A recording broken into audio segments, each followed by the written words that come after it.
আসসালামু আলাইকুম, আমি ইফরোজ মাহমুদ। আমি হচ্ছে এই টিমের একজন মেকানিক্যাল লিড এবং আমার সহকারী। আসসালামু আলাইকুম, আমি সামসুন আর আমি এখানে হচ্ছে ইলেকট্রিক্যাল লিড। তারপর হচ্ছে আমাদের প্রজেক্টটা হচ্ছে মূলত একটা এগ্রিকালচার রিলেটেড প্রজেক্ট।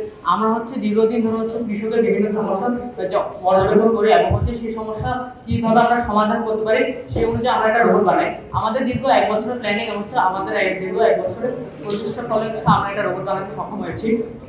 তো আমাদের এই রোবটটিতে মোট 4টি মূল ফিচার রয়েছে, যেমন fly sky controlling system, fire detection system, তারপরে অটোমেটিক ওয়াটার পাম্পিং সিস্টেম, এছাড়া আরো ফিচার এই রোবটটিতে আছে।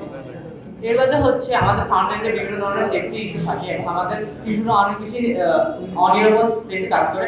আমাদের ফার্মল্যান্ডে হচ্ছে বিভিন্ন ধরনের সেফটি প্রিকশন হচ্ছে আমরা এখানে মেনটেন করি এবং হচ্ছে আমাদের এই রোবটটি হচ্ছে আমাদের ধান রোপণ করতে পারবে, সেই ধানকে পানি দিয়ে বড় করতে এবং কেটে আবার সেটাকে কালেক্ট করে হচ্ছে নিরাপদ করতে পারবে। আমাদের এই প্রজেক্ট বানাতে ড্রিমস অফ বাংলাদেশ অনেক হেল্প করেছে। ড্রিমস অফ বাংলাদেশ ছাড়া আমরা এই প্রজেক্টটি বানাতে সক্ষম হতাম না।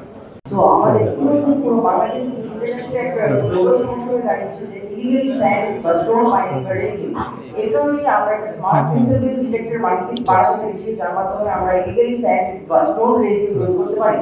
আমরা একটা অ্যাক্সেলেরোমিটার, একটা ওয়াটার লেভেল সেন্সর এবং একটা ভাইব্রেশন সেন্সরের মাধ্যমে আমরা ইলিগাল স্যান্ড মাইনিং বা রেজিং ডিটেক্ট করতে পারবো এবং হায়ার অফিসিয়ালে ইলিগাল অ্যাক্টিভিটিস হলে আমরা হায়ার অফিসিয়ালে সেই নিউজটা পাঠাতে পারবো।